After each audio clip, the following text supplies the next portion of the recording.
በጣም የሚገርመው ደግሞ ወልድ እንዲህ አለ ኢየሱስ አብ በስም የሚልከው አብን እለምናለሁ። ይሄ ማለት ግን እምቢ የመባባል የመከላከል አላደርግም የማለት ማንነት የለም በአብም በወልድም በመንፈስ ቅዱስ እና እነዚህ ነቀደም መርጌታ ኃይለ ልዑል ያነሱት ሐሳብ ኢሳይያስ ላይ ጌታ እግዚአብሔርና መንፈሱ ልከውኛል አለ ብለው ለኢሳይያስ ይሰጡታል። ያም ሆነ ጌታ እግዚአብሔርና መንፈሱ ይላል ለዛ አይደለም። ጌታ እግዚአብሔርና መንፈሱ ካለ ቀጥሎ ያለው ኢሳይያስ ሊሆን አይችልም።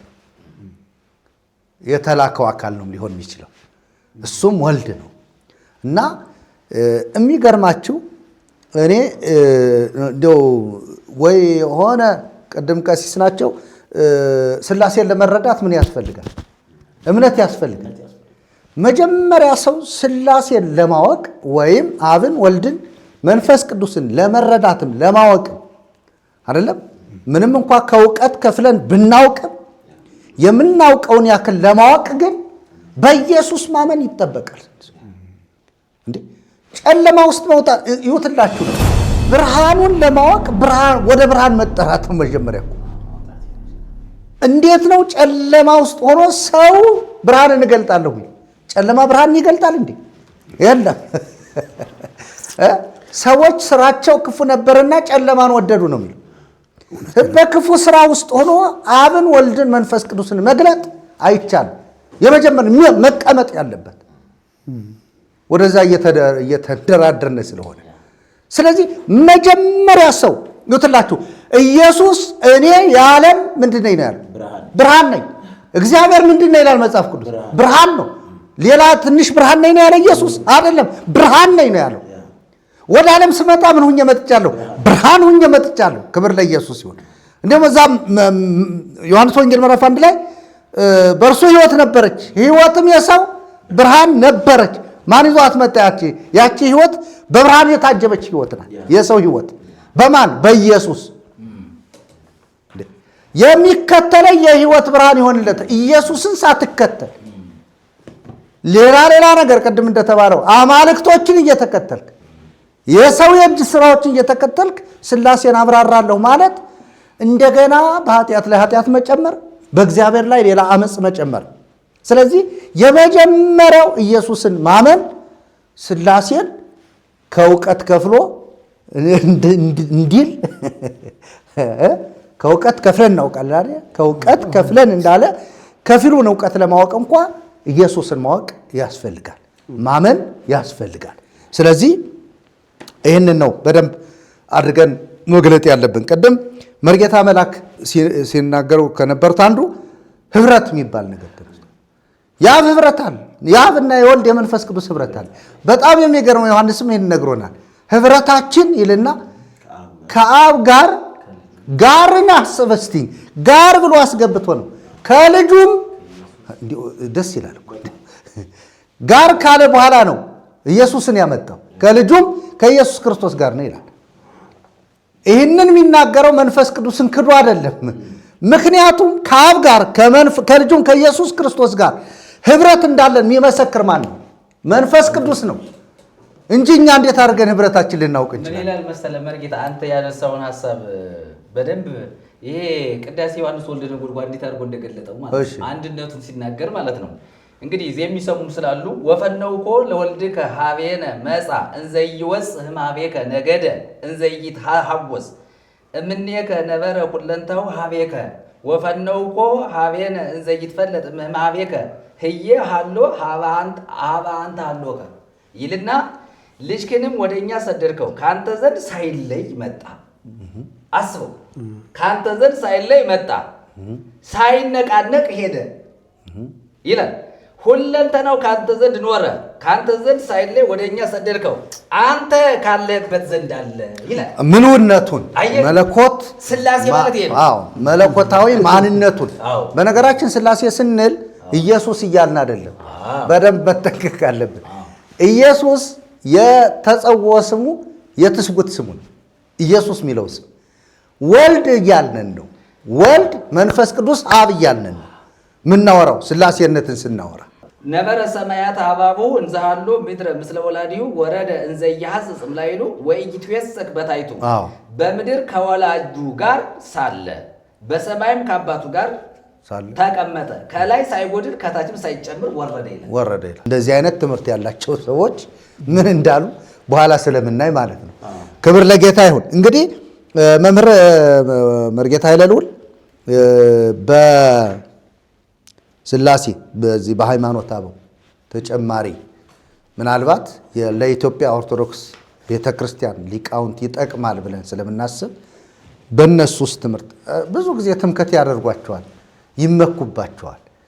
ነገር ግን ምን ብለዋል? እንደው የተወሰኑ አካላትን አንስተን ብናወራ በሃይማኖት አበው ወይም በአባቶች ትምህርት ምን ነበር? እነሱ ገልጠው ጨርሰውታል ግን እያለን አይደለም።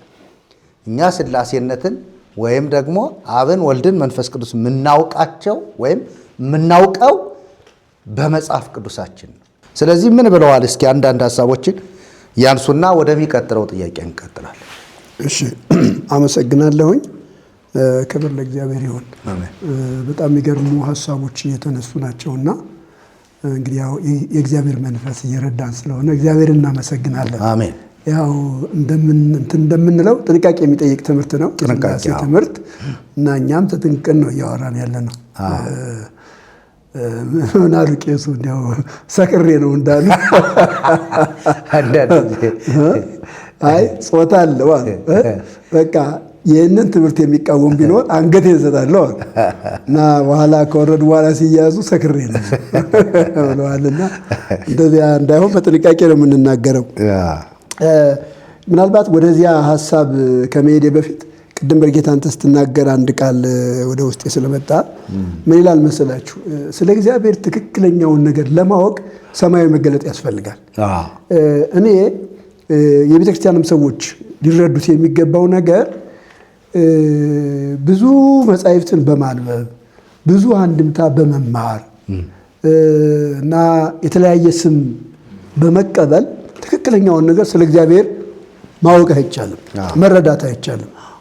ምን ይላል ጌታ ኢየሱስ ክርስቶስ በማቴዎስ ወንጌል ምዕራፍ 11 ቁጥር 27 ላይ ሁሉ ከአባቴ ዘንድ ተሰጥቶኛል ይላል። ከአብ በቀር ወልድን የሚያውቅ የለም፣ ከወልድም በቀር ብሎ ወልድም ሊገልጥለት ከሚፈቅድ በቀር አብን የሚያውቅ የለም እና ይሄ በጣም ወሳኝ ነገር ነው። በጣም ወሳኝ ነገር ነው። እንዲያው አባቶች ይህንን በደንብ እንዲያስቡበት ፈልጌ ነው። ትክክለኛውን ነገር ስለ ወልድ የሚነግረን አብ ነው። አብ ነው የነገረን ትክክለኛውን ነገር ማለት ነው። እሱን በደንብ የሚያውቀው የተረዳው የተገነዘበው ራሱ አብ ነው አይደለ? ለዚህ ነው ከአብ በቀር ነው የሚለው ወልድን የሚያውቅ የለም። እንደገና ከወልድ በቀር ይልና ወልድም ሊገልጥለት ከሚፈቅድ በቀር። ብዙ ጊዜ ይህንን ሀሳብ አንዳንድ ሰዎች ሊገለጥለት ምናምን እያሉ ያነቡታል። ግን እንደዚህ አይደለም። ሊገልጥለት ከሚፈቅድ በቀር ነው የሚለው። ከእሱ በቀር ወልድን የሚያውቅ የለም። ስለዚህ በስላሴ መካከል ያለውን ነገር ለማወቅ የአብ የወልድ የመንፈስ ቅዱስ መገለጥ ያስፈልጋል። በቃ እግዚአብሔር ሊገልጥልን ያስፈልጋል። በነገራችን ላይ እነዚህ የጥንት አባቶች በጣም ከሚደነቁበት ነገር አንዱ ስለ ስላሴ ያስቀመጡት ስለ ክርስቲያናዊ አስተምሮ ያስቀመጡት ነገር በሙሉ መገለጥ ነው። እኔ እንደዚያ ነው የማሆነው። ምክንያቱም እያንዳንዷ ነገር ከእግዚአብሔር ቃል ጋር ተያይዛለች። ለምሳሌ አሁን የስላሴን ትምህርት ተርቱሊያን ሲያስቀምጥ ዝም ብሎ አይደለም የሚያስቀምጠው፣ በገብቶት ነው። ሶስትነትን ለመግለጥ ምን አለ? በቃ ስላሴ አለ ወይም ትሪኒቲ አለ። ትሪኒቲ ሶስትነት ማለት ነው እና ይህን ቃል ዝም ብሎ አይደለም ያስቀምጠው፣ ገልጦለት ነው። አንድ ሰው ነው ይህን ሀሳብ የተናገረው። ግን ይህ ሀሳብ እስከ ዛሬ ድረስ እንግዲህ ከዛሬ 2000 ምናምን ዓመት ጀምሮ የቤተክርስቲያን ትምህርት ሆኖ ነው ያለው።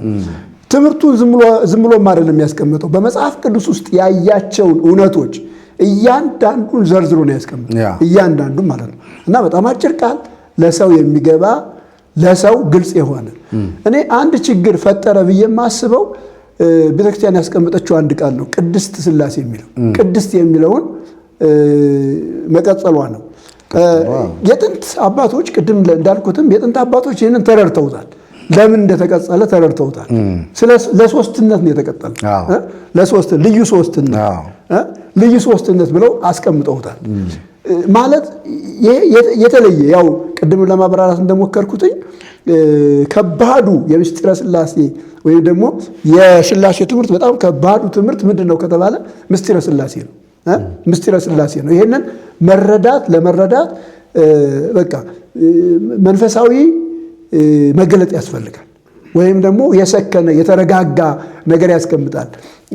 ብዙ ጊዜ በስነ መለኮት ትምህርት ቤት ውስጥ ሰዎች የተለያየ ትምህርት ያስተምራሉ እና ይህንን ትምህርት የሚያስተምሩ ሰዎች በዚህ ላይ ጥሩ እውቀት ያላቸው የበሰለ ነገር ያላቸው ነገሮችን በደንብ ማስረዳት የሚችሉ ሰዎች ናቸው። ምክንያቱም ቀለል ባለ መንገድ ሰው ሊስት ይችላል። ለምሳሌ አንድ ሰው የእግዚአብሔር ሶስትነት ብቻ ብዙ ተነግሮት ቢሄድ አምላክ ሶስት ነው ሊል ይችላል። መረጃ አለው አምላክ ሶስት ነው ሊል ይችላል። አንድነቱን ብቻ ጠንክሮ አንድ ሰው ቢነግረው አምላክ አንድ ነው አካል የለውም ሊል ይችላል። እና ሁለቱንም ማመጣጥኖ መናገር ማስረዳት የሚችል ሰው መሆን አለበት ይባላል። እና ከዚህ የተነሳ በቤተ ክርስቲያናችንም እንደዚህ አይነት ነገር ቢኖር ጥሩ ነው ለማለት ነው። እንግዲህ በቤተ ክርስቲያን ትምህርት ውስጥ በቤተ ክርስቲያን አስተምሮ ውስጥ ወይም ደግሞ ቤተ ክርስቲያን ሥላሴን የምታስተምርበት ምስጢረ ሥላሴ የሚባል መጽሐፍ አለ። ይህንን ታውቃላችሁ። እና ቤተ ክርስቲያን በዚህ በሥላሴ ዙሪያ ያው ቀርጻ ያስቀመጠችው ትምህርት አለና ቀርጻ ባስቀመጠችው ትምህርት ይህንን ሐሳብ አስቀምጣለች። የግብር ሶስትነታቸውስ እንደምን ነው ቢሉ ብላ ነው ያስቀመጠችው። የግብር ሶስትነታቸው እንደምን ነው ቢሉ የአብ ግብሩ መውለድ ማስረጽ ነው፣ የወልድ ግብሩ መወለድ ነው፣ የመንፈስ ቅዱስ ግብሩ መስረጽ ነው ብላ ይህንን አስቀምጣለች።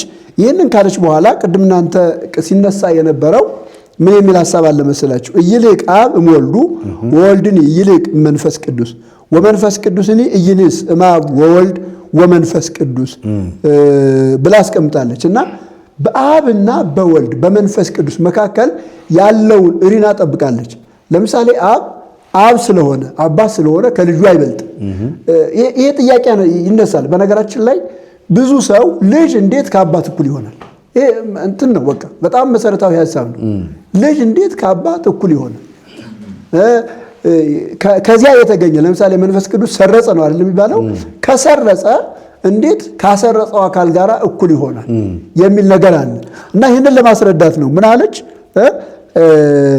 አብ ከወልድ ከመንፈስ ቅዱስ አይልቅም ወይም አይበልጥም፣ ወልድም ከአብና ከመንፈስ ቅዱስ አያንስም፣ መንፈስ ቅዱስም ከአብና ከወልድ አይበልጥም አያንስም ብላ ይህንን አስቀምጣለች። ከዚያ ደግሞ ቀጥሎ ኢይፈልስ አብ እምከዊነ አብ ሀበ ከዊነ ስመ ወልድ ወመንፈስ ቅዱስ ወስመ ወልድኒ ኢይፈልስ እምከዊነ ስመ አብ ወይም ከዊነ ስመ መንፈስ ቅዱስ ወስመ መንፈስ ቅዱስኒ ኢይፈልስ እምከዊነ ስመ መንፈስ ቅዱስ ሀበ ከዊነ ስመ አብ ወወልድ ብላ አስቀምጣለች። ይህ ምን ማለት ነው? የአብ ስም ወደ ወልድና ወደ መንፈስ ቅዱስ ስም አይፈልስም ወይም አይለወጥም ማለት ነው። አይለወጥም። እንትን ነው የጸና ስም ነው ያላቸው። የጸና ስም ለምሳሌ አንዳንድ ጊዜ አንዳንድ ሰዎች ወልድ ካልኩ እኮ አብንም መንፈስ ቅዱስን መጥራት እችላለሁ ይላሉ። ግን እንደዚህ አይነት ነገር የለም። በሥላሴ ውስጥ እያንዳንዱ የተሰጠውን ስም ነው ጠብቆ የሚኖረው እና ከዚህ የተነሳ ነው የአብ ስም ወልድ ወይም መንፈስ ቅዱስ ተብሎ ወደ ወልድና ወደ መንፈስ ቅዱስ አይፈልስም። እንደገና የወልድም ስም እንደዚያው የመንፈስ ቅዱስም ስም እንደዚያው ኢቭን አቀማመጡ እንኳን እንደዚህ ይሄንን የጠበቀ ነው። ለምሳሌ ዝም ብሎ አይደለም አብ ወልድ መንፈስ ቅዱስ ሲባል ዝም ብሎ አይደለም የተቀመጠው። ይሄንን ጠብቆ ነው መቀጠል ያለበት ይላሉ። ስለዚህ ከዚህ የተነሳ እንዲያው አንድ ነገር እዚህ ጋር ይሄንን ለማንሳት ፈልጌ ነው ይሄንን የማነሳው። እዚህ አንድ ማንሳት የፈለኩት ነገር አለ። የጥንት አባቶች ቀደምቶቹ የሥላሴን ትምህርት በስነ ስርዓት ነው ያስቀመጡት። በስነ ስርዓት እንዳይፋለስ አድርገው እንዳይቀላቀል አድርገው እንዳይለወጥ አድርገው ነው ያስቀመጡት። ለምሳሌ ስለ አካል እንደዚህ ይላሉ። የአካል ሶስትነታቸው እንደምን ነው ቢሉ ለአብ ፍጹም አካል ፍጹም መልክ ፍጹም ገጽ አለው፣ ለወልድም ፍጹም አካል ፍጹም ገጽ ፍጹም መልክ አለው፣ ለመንፈስ ቅዱስም ፍጹም አካል ፍጹም መልክ ፍጹም ገጽ አለው ይላል። አሁን ይሄም አንድ ነገር አለው፣ ጥያቄ አለ አስነስቷል። ይሄ ራሱ ማለት ነው። በዚህ ላይ ራሱ ከፍተኛ የሆነ ውይይት ነበረ። በአካሉ በገጹ በመልኩ ፍጹም ነው ተብሎ ነው የሚነገረው። ይሄ ማለት ግን ምን እያሉ ነው? ምን እያሉ ነው? ለምሳሌ መልኩኛን ይመስላል፣ ፊቱኛን ይመስላል፣ አካሉኛን ይመስላል እያሉ ነው ወይስ ምን እያሉ ነው? ወልድ እንደዚሁ ይላሉ። ወልድ ለምሳሌ በተለየ አካሉ ሰው ሆኗል። ይሄንን እዚሁ ጋር አለና ይሄንን ሲሉ ምን እያሉ ነው? እና ከዚህ ተነስተው ምን ይላሉ መሰላችሁ? ከዚህ ተነስተው ልክ እግዚአብሔር እኛን ይመስላል ወይም ደግሞ እንደኛ አይነት አካል አለው ወደሚል ሐሳብ አምጥተዋል። የሚገርማችሁ ነገር ይሄንን ካሉ በኋላ ምን ይላሉ? ነገር ግን የሰው አካሉ ግዙፍ ውሱን፣ ጠባብ፣ ፈራሽ፣ በስባሽ ነው። የሥላሴ አካል ግን እንዲህ አይደለም። ይህ ሁሉ የሌለበት በሰማይና በምድር በአየርና በመቅ የመላ ስፉህ ረቂቅ ሕያው ባህሪ ነው ይላል። ክብር ለእግዚአብሔር ይሁን። ደስ አይልም? ደስ አይልም? ይህንን ካሉ ነው እኮ። እስቲ ይቀጥሉ። ግን ስለ ሥላሴ አካል አሁን ሲያወሩ እንደ ሰው አካል ማለታችን አይደለም ይላሉ። እንደ ሰው አካል ማለት አይደለም። የሥላሴ አካል ሕያው ረቂቅ ስፉህ ወሰን የሌለው ሰማይና ምድርን የሞላ ማለታችን ነው ብሎ አስቀምጠዋል። አሁን ቅርብ ጊዜ እኔ አንድ እንደው በደንብ እንዲታይ የምፈልገው ነገር አለኝ። ለምሳሌ እግዚአብሔር አካል የለው የሚመስል እንደዚህ የሚመስል ትምህርት እየመጣል። እግዚአብሔር አካል የለው ወይም ደግሞ አካል አለው ስንል ፐርሶናሊቲ ማለታችን ነው እንጂ እግዚአብሔር አካል የለውም ዝርው እንደማለት አይነት ነገር እንደዚህ አይነት ትምህርት መጽሐፍ ቅዱስ ላይ የለም። መንፈስም ቢሆን ማለት ነው። እግዚአብሔር መንፈስ ነው አይደለ? መጽሐፍ ቅዱስ የሚነግረን መንፈስ ስጋና አጥንት የለውም አለን እንጂ አካል የለውም አይደለ? መንፈስ ስጋና አጥንት የለውም፣ አይዳሰስም፣ አይጨበጥም። ግን መንፈስ አካል ነው ራሱ። መንፈስ እኮ ራሱ አካል አይደለ? መንፈሳዊ አካል አለ ይላል አይደለ? ስጋዊ አካል አለ ይላል። ስለዚህ ልክ ስጋዊ አካል እንዳለ ሁሉ መንፈሳዊ አካል አለ። ያ መንፈሳዊ አካል እንደ ደረጃው ለምሳሌ የሰው መንፈሳዊ አካል ውሱን ነው። ከዚህ አካል ውጭ የሆነ መንፈሳዊ አካል አለ። ያ መንፈሳዊ አካላችን ውሱን ነው። የመላእክት መንፈሳዊ አካል አለ አይደለ? የመላእክት መንፈሳዊ አካል ውሱን ነው። ውሱን ነው። ለምሳሌ መላእክት ውሱን ናቸው። ያው መጽሐፉ ስለሚነግረን ማለት ነው ውሱን እንደሆኑ። ስለ እግዚአብሔር ስናነሳ ግን አካል አለው። አካሉ ግን ስፉ ነው። የሆነ ስፍርና ምሉ ማለት ነው። ምሉ ስፍርና ወሰን ማናስቀምጥለት በሁሉ የሚገኝ ሁሉን የሞላ ግን ያ ማለት ግን እግዚአብሔር ዝሩ ሳይሆን አካል አለው። ይሄንን መጣለብን። አካል ማለት እኔነት ነው ፐርሰናሊቲ ነው ብለን ካልነው ያስቸግራል። እና ይሄንን ቤተክርስቲያን አስቀምጣለች ለማለት ነው። እንግዲህ ይሄንን ሁሉ ችግር ያመጣው ምንድን ነው ብለን ካሰብን በተለይ ይሄ ሥላሴን በተመለከተ አሁን የቤተክርስቲያኒቱ ሊቃውንት የተምታታ ነገር አምጥተዋል አይደለም? የተምታታ ትምህርት ነው ያስቀመጡት። ይህንን የተምታታ ትምህርት በነገራችን ላይ ይቅርታ ወደዚህ ከመግባቴ በፊት አንዳንድ ሀሳቦችን ይህንን በተመለከተ ለምሳሌ የኢትዮጵያ ቤተክርስቲያን የፈጠረችው ሳይሆን ይሄ ስለ አካል ምናምን የኢትዮጵያ ቤተክርስቲያን የፈጠረችው ሳይሆን ከጥንት ጀምሮ የነበረ ትምህርት ነው። ከጥንት ጀምሮ የነበረ ትምህርት አባቶች እንግዲህ ከ3ኛው ከ4ኛው መቶ ክፍለ ዘመን ጀምሮ የነበሩ ከዚያ ቀደም ብለው የነበሩ አባቶች ያስተማሩት ትምህርት ነው። በጣም ከታወቁት 1-3 ቦታዎችን ላንሳ። ለምሳሌ ሰለስቱ ምዕት በዚህ በጣም ይጠቀሳሉ። ሰለስቱ ምዕት ይጠቀሳሉ። እስካሁን ቤተክርስቲያን የምትመራበት የእምነት አቋም መግለጫ የሰለስቱ ምዕት ውሳኔ ነው። ይሄ ጸሎተ ሃይማኖት የሚባለው ማለት ነው። በነገራችን ላይ ይሄ ዓለም አቀፍ የእምነት አቋም መግለጫ ነው። የኢትዮጵያ ቤተክርስቲያን ጸሎተ ሃይማኖት ላይ ታስቀምጠው እንጂ በዓለም አቀፍ ደረጃ የሚታወቅ የኒቅያ ጉባኤ ውሳኔ ነው። የሰለስቱ ምዕት ውሳኔ ነው። ናምን በአሐዱ አምላክ እግዚአብሔር አብ ገባሬ ሰማያት ወምድር ዘያስተሪ ወዘያስተሪ የሚለው ማለት ነው። የሚታየውና የማይታየውን በፈጠረ በእግዚአብሔር አብ እናምናለን። ወናምን በአሐዱ ጊዜ ኢየሱስ ክርስቶስ ዘሩ ይስላ በመለኮቱ ከአብ ጋር በመለኮቱ እኩል ከሆነ በአንድ ጌታ በኢየሱስ ክርስቶስ እናምናለን። ያው መካከል አለ ከሰማይ ሰማያት በወረደ ከድንግል ማርያም በተወለደ ሰው በሆነ በተሰቀለ በታመመ በሞተ በ3ኛው ቀን በተነሳ ወደ ሰማይ ባረገ በሕያዋንና በሙታን ላይ ሊፈርድ ተመልሶ በሚመጣ በእሱ እናምናለን ይላል። ይህ የሰለስቱ ምዕት ውሳኔ ነው። ይህም ብቻ አይደለም፣ ብዙ ውሳኔዎችን አጽድቀዋል። የእነሱ መጽሐፍ ነው። የሰለስቱ ምዕት መጽሐፍ ሲባል የእነሱ መጽሐፍ ነው። አንዳንድ ጊዜ አንዳንድ ሰዎች የሰለስቱ ምዕት መጽሐፍ ሲባል የሆኑ መነኩሴዎች ተሰብስበው የሰሩት ይመስላቸዋል። እና ቀላል አይደለም። አባቶችን ማክበር በጣም ጥሩ ነው። በዚህ አጋጣሚ ትክክለኛውን ትምህርት ወስነው የሰጡን እነሱ ናቸው። የሥላሴን ትምህርት እንዲያውም በደንብ መሰረት ያስያዙት እነሱ ናቸው። ከዚያ ቀጥሎ ሁለተኛ ላይ በመንፈስ ቅዱስ ላይ ደግሞ ጥያቄ ሲነሳ ይህንን ውሳኔ እነሱ የወሰኑት በኢየሱስ ክርስቶስ ላይ ወይ በወልድ ላይ ጥያቄ ተነስቶ ነበረ። ቅድም ለማንሳት ሞክሬያለሁ። አርዮስ ተነስቶ አይ ወልድ ከዘላለም አልነበረም አለ። ወልድ ከዘላለም አልነበረም ፍጡር ነው ብሎ ሲል ኖ ከዘላለም አለ። ከአብ ያንሳል ሲል ኖ ከአብ አያንስም። ዘሩም ስላ በመለኮቱ ማለት ከአብ ጋር በመለኮቱ የተካከለ ማለት እና ይህንን ተቃውመው ነው ይሄ ትምህርት ትክክል አይደለም ብለው ነው ይህንን ትምህርት መርምረው የእግዚአብሔርን ቃል መሰረት አድርገው የወሰኑ አባቶች ናቸው። እና እነሱ ምን ይላሉ? ወዘይቤሉ መጻሕፍት ከመቦ ለእግዚአብሔር አዕይንት ወአሕዛብ ወኩሉ ዘተብለ እለተርፉ በእንተ እግዚአብሔር ነአምን ከመ እሙን ወጽድቅ ውእቱ ወባሕቱ ይትረከብ ወይትሄለይ ወኩሉ ሰብ ዘባርያ እግዚአብሔር ወበአምሳሉ እሙንቱ ተፈጥሩ ይላል። ምን ማለት ነው? እግዚአብሔር ዓይኖች ጆሮዎች እንዳሉት መጻሕፍት የተናገሩትን የቀሩትንም እንዳሉት ስለ እግዚአብሔር የተነገረ ሁሉ የታመነ ነው፣ እውነተኛ እንደሆነ እናምናለን። ነገር ግን አይመረመርም፣ አይታሰብም። ሰዎችም ሁሉ በእግዚአብሔር አርአያና በእግዚአብሔር አርአያ በእግዚአብሔር አምሳል የተፈጠሩ ናቸው ይላል። አሁን ይሄ ነው ይሄ ለእግዚአብሔር አካል አለው የሚለውን ለማብራራት ነውና ለእግዚአብሔር አካል አለው ሲሉ እግዚአብሔር አካል አለው መጻሕፍት እንደሚናገሩት ነው የሚሉት። ለምሳሌ ምን ያህል መሰላችሁ? በዙረኛው ዳዊት እስመ አዕይንቲሁ ለእግዚአብሔር ኀበ ጻድቃን ወይዝንሁ ያበስለቶሙ ገጹ ለእግዚአብሔር ሀበለ ይገብሩ እኮ ይላል። የእግዚአብሔር ዓይኖች ወደ ጻድቃን ናቸው፣ ጆሮዎቹም ለጸሎቶቻቸው ተከፍተዋል። የእግዚአብሔር ዓይን ግን ክፉ በሚያደርጉ ላይ ነው ይላል።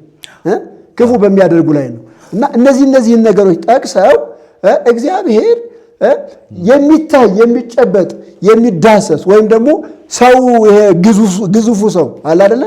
ግዙፉ ሰው እንደሆነው አይሁን እንጂ ዓይኖች አካላት አሉት ነው። አካላት አሉት። የእግዚአብሔር አካላት ግን ምን አይባሉም? አይመረመርም።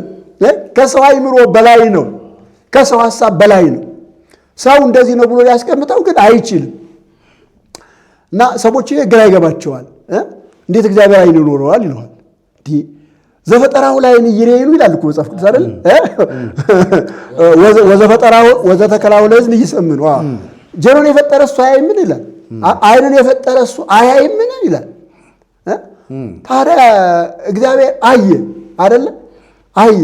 ለማየት እኮ ዓይን ያስፈልጋል እኮ ለማየት ዓይን ያስፈልጋል። ለመስማት ጆሮ ያስፈልጋል። እንደኛ ጆሮ ላይሆን ይችላል አይደለም። ያ ከሌለ ግን ጆሮ የለውም ብለህ ካልክ እግዚአብሔር እንዴት ነው? እግዚአብሔር ስማን ማለት ነው። እንዴት ይሰማኛል? እንዴት ያየኛል? እኮ እና እነዚህ ነገሮች በደንብ ማየት አለብን ነው። እኔ አሁን በተለይ ይሄ አሁን ሚዲያው ላይ አሁን ለምሳሌ ይህንን አንስተው ሰዎች ሲስቁ ምናምን ያለው እና ትክክል የእግዚአብሔርን ቃላት ነው የምንክደው። ገብቷቸዋል። መጽሐፍ ቅዱስን ነው እየካድን ያለ ነው። እያንዳንዱ ትምህርት የአባቶች ውሳኔ ነው። አባቶች ሲወሰኑ መጽሐፍ ቅዱስን ከኛ በተሻለ አንበው አጥንተው ተገንዝበው ነው። መረጃ አለ። አሁን ይህን ጥቅስ በተመለከተ ጠቅሰዋል። መዝሙር 34፣ 33፣ 15፣ 11 ጴጥሮስ ላይ ጠቅሰውታል። ጴጥሮስ ላይ ይህ አለ የእግዚአብሔር ዓይኖች ወደ ጻድቃን የሚለው ጠቅሶ አስቀምጦታል። እሱን አስቀምጠዋል። ዳንኤልን አስቀምጠዋል። ራዕየ ዮሐንስን አስቀምጠዋል።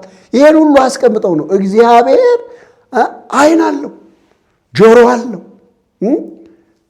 ይሰማል፣ እጅ አለው፣ ይዳሳል። ያ ማለት ግን እንደ ሰው አይደለም፣ አይመረመርም፣ ከአይምሮ በላይ ነው።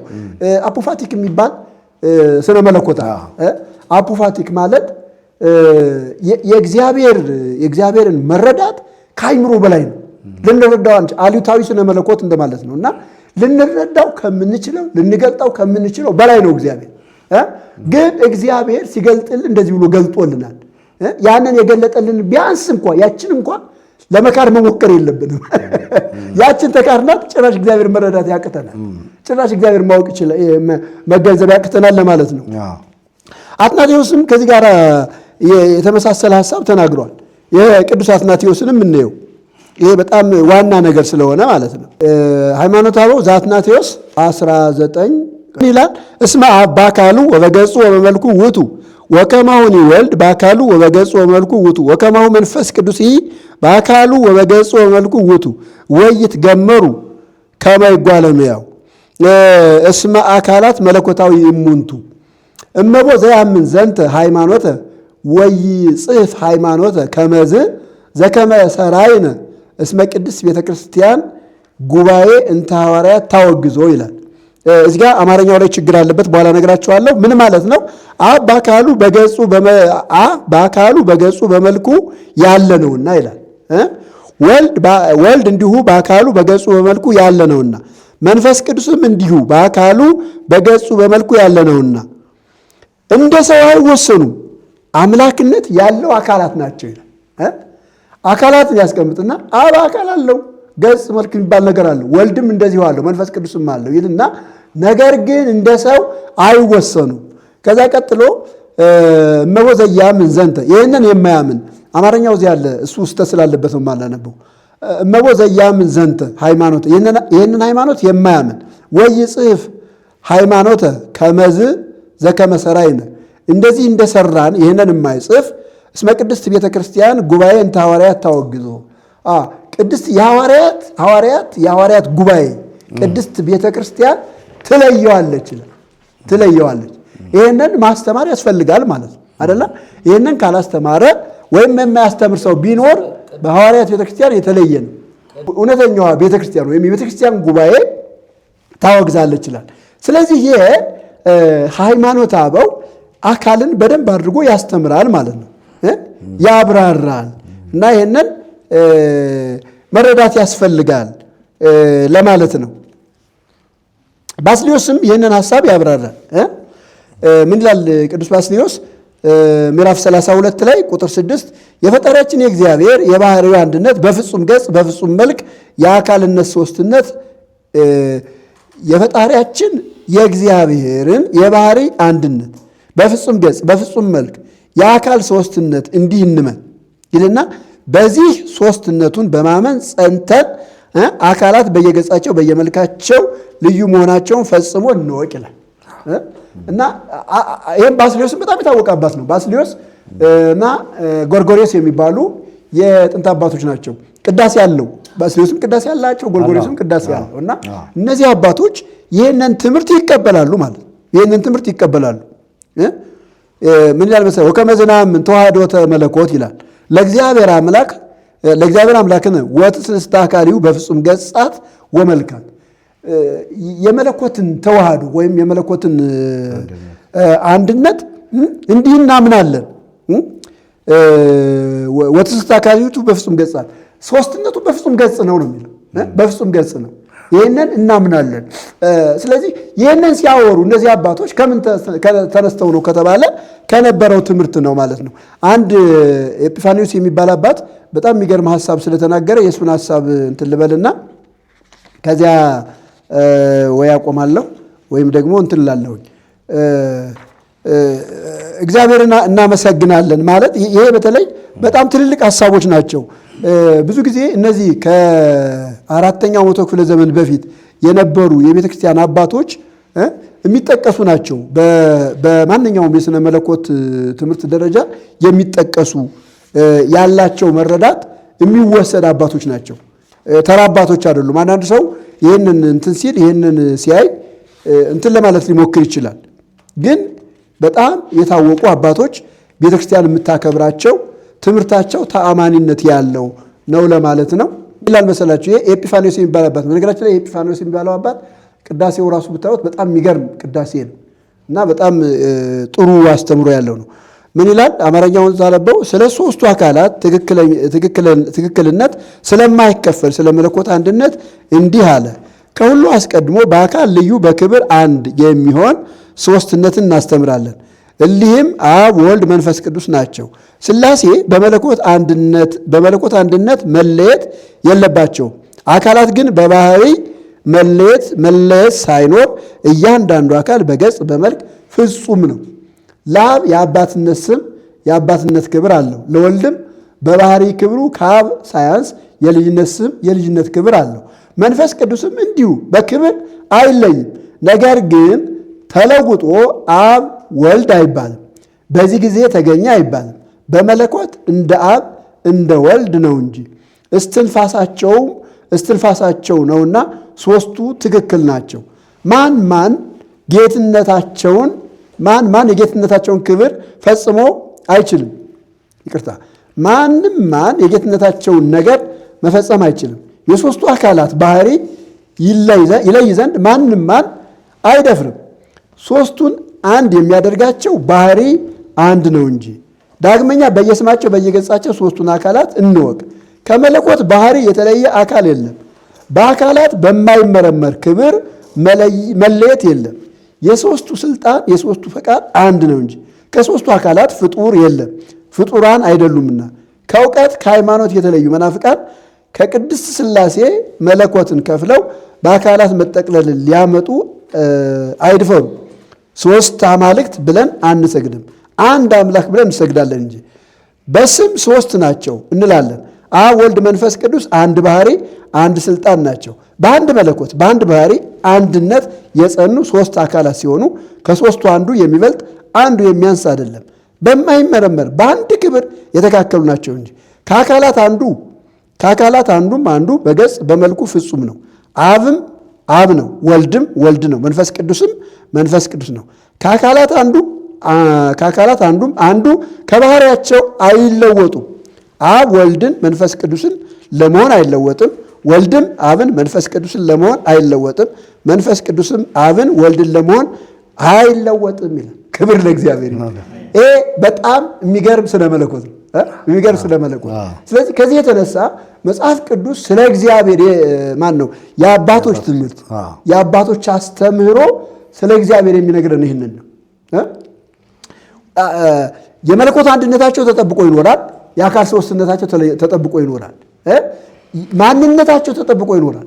ለምሳሌ አንዱ ከጊዜ በኋላ ወደ ሌላ ማንነት አይቀየርም፣ ወይም አንዱ ደግሞ ወደ ሌላ ማንነት አይቀየርም። ስማቸው አይለወጥም፣ ማንነታቸው አይለወጥም። ይሄ ተጠብቆ የሚኖር ነው የሚለን መጽሐፍ ቅዱስ። ተጠብቆ የሚኖር ነው። ስለዚህ ይህንን የጸና የክርስትና አስተምሮ ያላት ቤተክርስቲያን ነች፣ ስለ ኦርቶዶክስ ስናወራ ማለት ነው። ግን እኔ እዚህ ጋር አንድ ነገር ላንሳ። መጻሕፍቶቿ እንደዚህ ይመስክሩ፣ መጻሕፍቶቿ እንደዚህ ይበሉ እንጂ ሊቃውንቶቿ ግን አንደኛ የመጻሕፍቱን ትምህርት በደንብ የገባቸው አይመስለኝም። አላወቁትም፣ አላነበቡትም። ለምሳሌ አንደኛ ስለ ሥላሴ ጾታ መናገር ራሱ ይቻላል። ስለ ሥላሴ ጾታ መናገር ያው በደንብ ስለተናገሩ በዚህ ላይ በነገራችን ላይ ይህንን በተመለከተ ወደ 4 ነው እንደዚህ አባቶች የተምታታ ትምህርት ሲናገሩ ሰምቻለሁ። 4 አባቶች ለምሳሌ የመጀመሪያው አባ ገብረ ማርያም ናቸው። አባ ገብረ ማርያም ያው ቅድም እንዳልነው ምንድን ነው ያሉት? እግዚአብሔር ጾታ አለው ብለው ተደንቀው የተናገሩት። በኋላ ግን ሲጠየቁ እንትን ቢሉ ማለት ነው ወይ ተሰስቻለሁ ቢሉ ምንድነው ግን እንዲሉ ታዲያ ለምን ቅድስት ሥላሴ ተባለ የሚል ሐሳብ አንስተዋል አይደል? ለምን ቅድስት ሥላሴ ተባለ? እና ይህንን ስንመለከት እሳቸው ጋር አንድ ልናስተውለው የሚገባ ነገር አለ። የምን ችግር አለ ከተባለ ወይ የቋንቋ ችግር አለ ወይ ምስጢር የመረዳት ችግር አለ እሳቸው ጋር። ይህንን አንድ ማየት መቻል አለብን። መጀመሪያ እርግጠኛ ሆነው ነው የተናገሩት። እርግጠኛ ሆነው በተናገሩት ነገር ላይ ደግሞ ቃላቸውን ለውጠው የሆነ ነገር ሲሉ እንሰማለን። እና ከዚህ የተነሳ ቤተክርስቲያኒቱ ላይ ይሄ ችግር አለ። በተለይ ነገሮችን የመረዳት የመገንዘብ ያው መገለጥ ነው ብለናል አይደለ? እግዚአብሔርን ማወቅ መገለጥ ነው። እግዚአብሔርን መረዳት መገለጥ ነው። እና እግዚአብሔርን ለመረዳት መጀመሪያ ከራሱ ጋር ከሱ ጋር መተዋወቅ ስለሌለ ሰው ያነበበውን ሲናገር ስህተት ሊሆን ይችላል። ትምህርቱ ግን ቅድስት ሥላሴ ማለት ስህተት አይደለም። ለምን ከተባለ ከአብ ከወልድ ጋር የተያያዘ ስላልሆነ ከሶስትነት ጋር ብቻ ሶስትነት ከሚለው ሐሳብ ጋር የተያያዘ ስለሆነ ይህን ደግሞ መግለጽ ስለሚቻል ነው። ከዚህ ተነስቶ ደግሞ ሌሎች ደግሞ ይሄንን አሸሻል ብለው አይ ለሥላሴ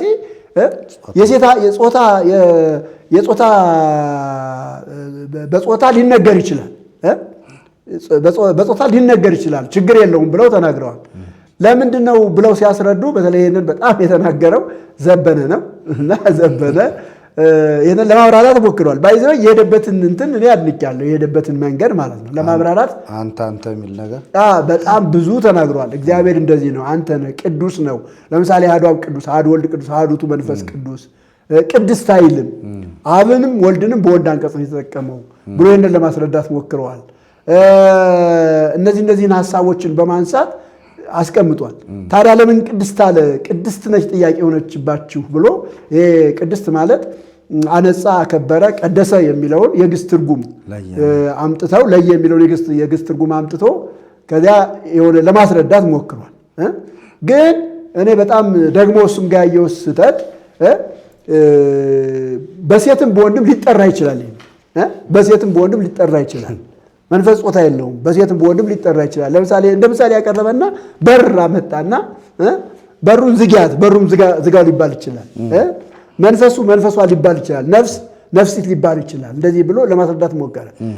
አንድ ነገር እዚህ ጋር ልብ ማለት ያለብን ነገር ከብሉይ ኪዳን ጀምረን እስከ ራዕየ ዮሐንስ ድረስ ብናነብ እግዚአብሔር በሴት አንቀጽ አልተጠራም። በሴት አንቀጽ አልተጠራም። ይህንን ደፍረን መናገር አለብን።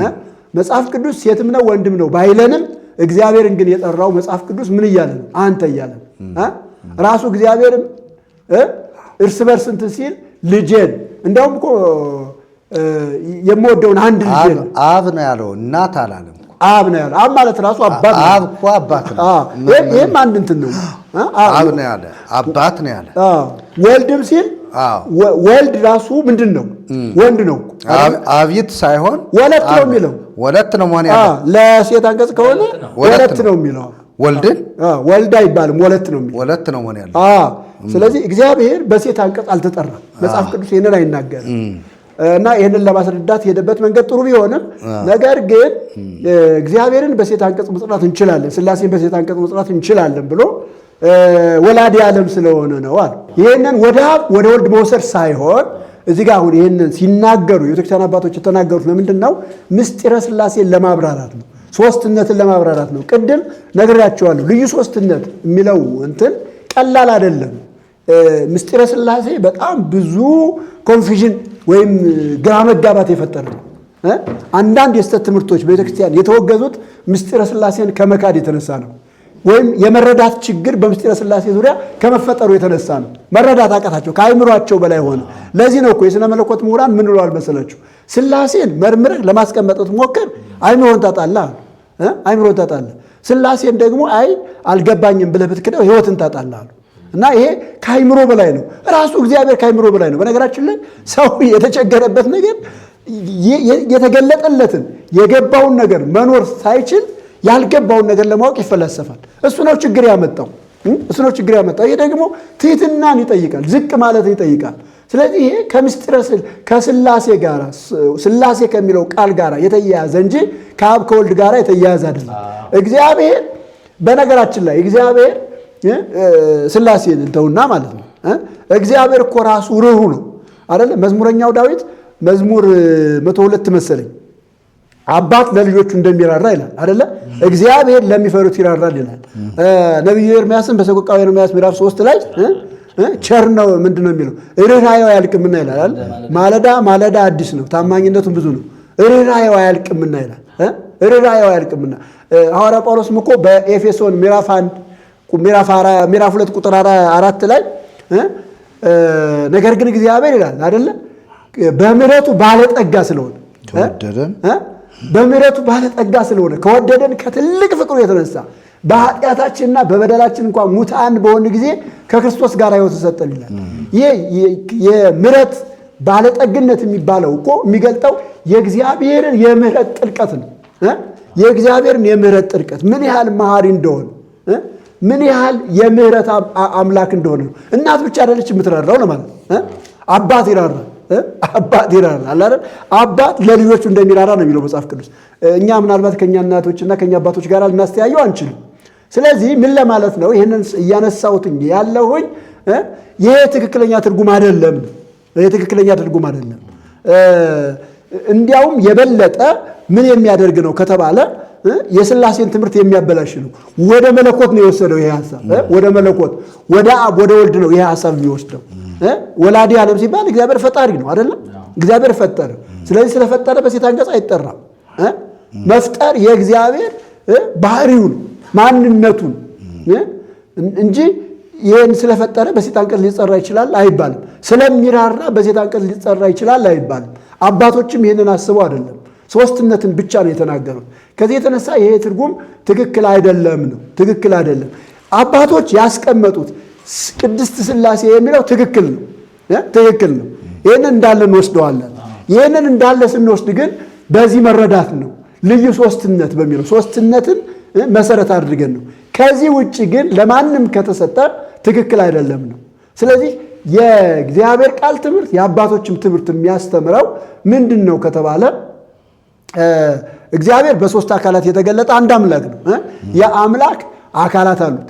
እነዚህ አካላት ግን ሊጨበጡ ሊዳሰሱ የማይችሉ በሰው ቋንቋ ሊገለጡ የማይችሉ ከሰው አእምሮ በላይ የሆኑ ናቸው። ግን እግዚአብሔር ደግሞ አካል ያለው አምላክ ነው። አካል ያለው አምላክ ነው። ይሄ እኔ አንዳንድ ጊዜ እኔነት አለው የሚለው አካሉን አይገልጥም። ምክንያቱም ከዚህ ያለፈ ነው። ለዚህ ነው አባቶች አካሉ እንደዚህ ነው መጽሐፍ ቅዱስ ይሄንን ይናገራል ብለው አስቀምጠው መረጃ ጠቅሰው እግዚአብሔር የተገለጡ አካላቶች አሉት፣ እነዚህ አካላቶች ግን እንደኛ ናቸው ማለት አንችልም የሚል ሐሳብ ያስቀመጡት ለማለት ነው። በጣም ጥሩ ሐሳብ ነው። ከዚህ እንግዲህ አንስተውታል የጾታን ጉዳይ አውንት ዘንድ ኃይለኛ የሆነ ሰጣ ገባ ውስጥ ተገብቶ እንዲያውም የመጀመሪያው በቲክቶክ የተፈመሰው ያ ወጣት ሊቅ ተብሎ የሚታወቀው እንዲያውም እኔ ፍቅረ ማርያም ብየዋለሁ እሱን ሰውዬ። ይሄ ማን ነው ስሙ? ግሩም መርጌታ ግሩም። ረስቼው ነው እሱ ራሱ መምህር ግሩም ነው የሚባለው ስሙ የወጣቱ ሊቀ ሊቃውንት ግሩም ሊቀ ሊቃውንት ኧረ ግሩም በለው ዝም ብለው ግሩም ነው። አይ ሊቀ ሊቃውንትን ተው ግድ የለም እነሱ ይጠሩበት ዋጋቸውን ያገኛሉ። ነገር ግን ይህ ሰውዬ በድፍረት አንቺ እግዚአብሔር ብሎ ሲያስጠራ ነበር። ጉባኤ ሰብስቦ አንቺ እያለ ማለት ነው። የት ላይ ነው? የትኛው ነቢይ ነው አንቺ ብሎ ያስጠራ አይደለም? ለምሳሌ ሙሴን እግዚአብሔር እኔ ብሎ ነው አይደለ? ያለ ብሎ ያለች አላል። ያለና የሚኖር ብሎ ነው የተናገረው። ያለችና የምትኖር ሚል ለሙሴ እግዚአብሔር ሌላ ጾታ አመልካች ነገር አልነገረም። ነቢያቱን ሲልክ እግዚአብሔር በወንድ ማንነት ነው። እኔ ነኝ የሚለው እግዚአብሔር ከእኔ በቀር ሌላ አምላክ አታምልክ ያለው እግዚአብሔር ማንነቱን ወይም ጾታዊ የሚመስል ያው ጾታ እንዳልኳችሁ ጾታኛ አንሰጥም፣ ጾታ መዳቢ አይደለንም። ግን እግዚአብሔር ማንነቱን በተናገረው ልክ ነው የምንናገረው። ለምሳሌ ኢሳይያስ 9 ላይ ነው አይደለ? ሕፃን ተወልዶልናል አለ አይደለ? ነቢዩ ሲናገር ኢሳይያስ ሕፃን ተወልዳልናለች አላለም። ተወልዶልናል፣ ወንድ ልጅም ተሰጥቶናል፣ ስሙም ድንቅ መካር፣ ኃያል አምላክ፣ የዘላለም አባት፣ የሰላም አለቃ ተብላ አይልም ተብሎ ይጠራል። አሁን ይሄ ሕፃን ተወልዶልናል የተባለው በአዲስ ኪዳን ወልድ ነው አይደለ? ወልድ በተለየ አካሉ ሰው ሆነ ነው ምንለው አይደለም? ይሄ በአዲስ ኪዳን ሲመጣ በመጀመሪያው ቃል ነበረ፣ ነበረች አይልም። በእግዚአብሔር ዘንድ ነበረ፣ ነበረች አይልም። እግዚአብሔር ነበረ፣ ነበረች አይልም። ቃልም ሥጋ ሆነ፣ ሆነች አይልም። ጸጋና እውነትን ተመልቶ በእኛ አደረ፣ አደረች አይልም። በጣም መጠንቀቅ አለብን። ስለዚህ ማንነቱን ሲጠራ እግዚአብሔር ማንነቱን ሲጠራ ልጁንም ሲወለድ ስሙን ምንድን ነው ያለው? ወንድ ልጅ ተወልዶልናል ያለው። ስሙም ድንቅ ነው ነው ያለው። ድንቅ ናት አላለን። የት አምጥተው ነው እነዚህ ሰዎች ወደ አንቺነት የቀየሩት? የሚለውን በደንብ ማየት ያለብን ይመስለኛል።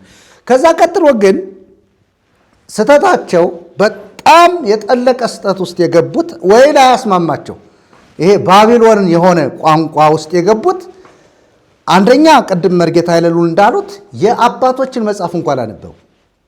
ሃይማኖተ አበው የሚባለው መጽሐፍ ባለቤት ነኝ እኔ ጋር ያለ አለች እንጂ አታነበውም፣ አያነቡትም።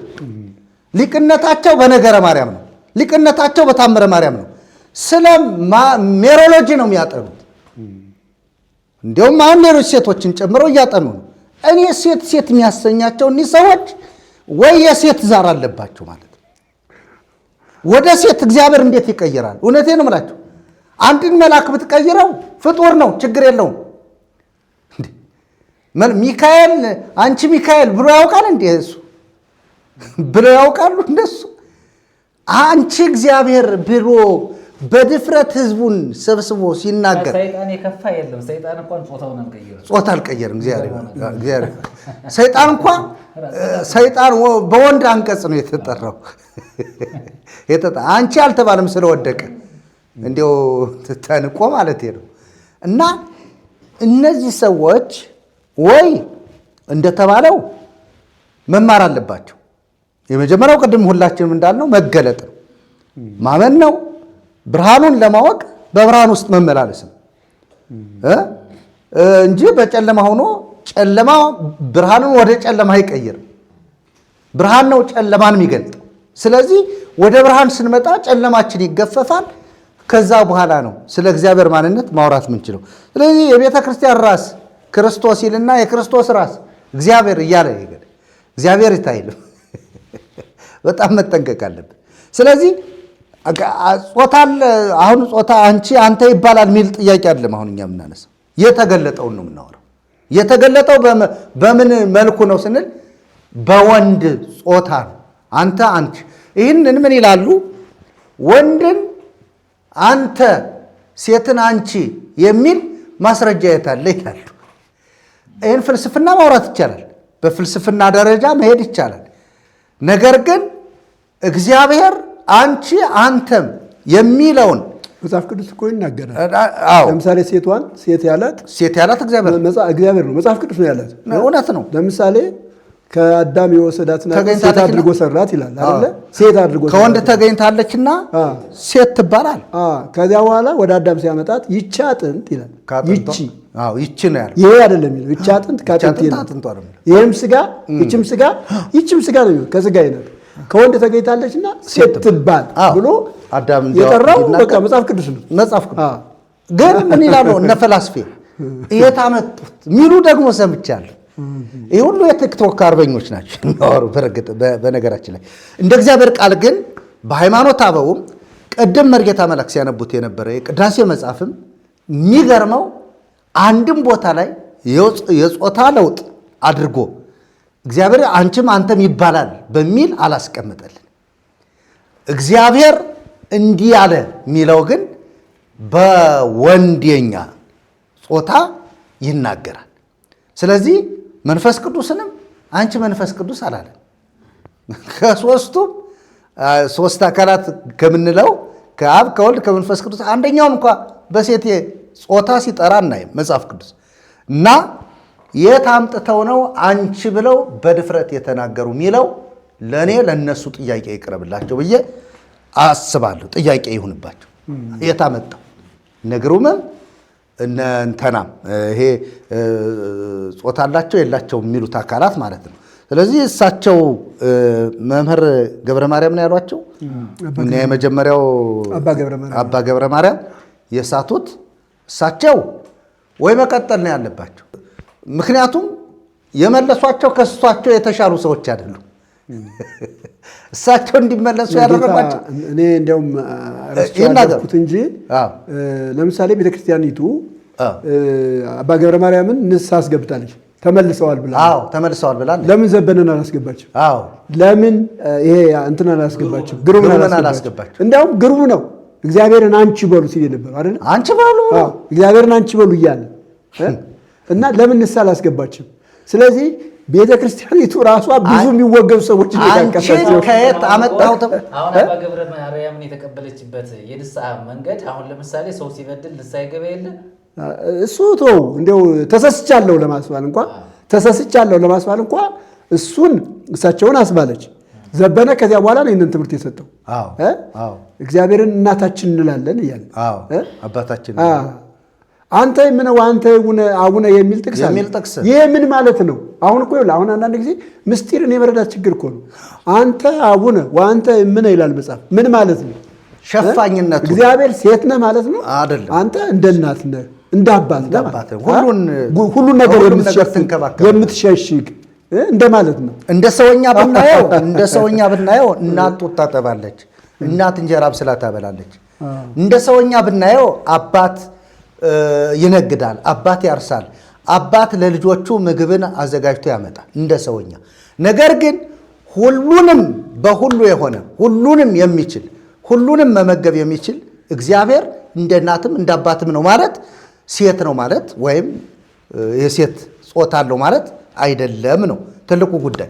ስለዚህ ጥያቄ ላነሳ ነው ለሁለታችሁም። አሁን የነሱ ስህተት ይህን ያክል የሄዱበት ስህተት ከመጽሐፍ ቅዱስ ውጭ ስለሆኑ ነው። መጽሐፍ ቅዱስን ስለማያነቡ ነው የመጀመሪያው።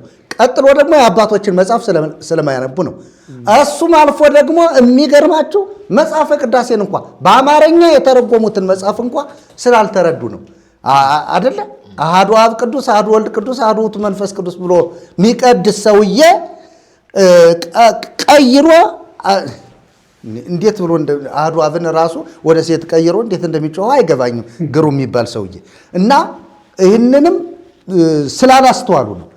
ነገር ግን አጨብጫቢ ያላቸው አጨብጫቢ አሁን ለግሩም ደጋፊ ጾታ የለውም ስላለ ብቻ አጨብጫቢዎች ስላሉት ነው።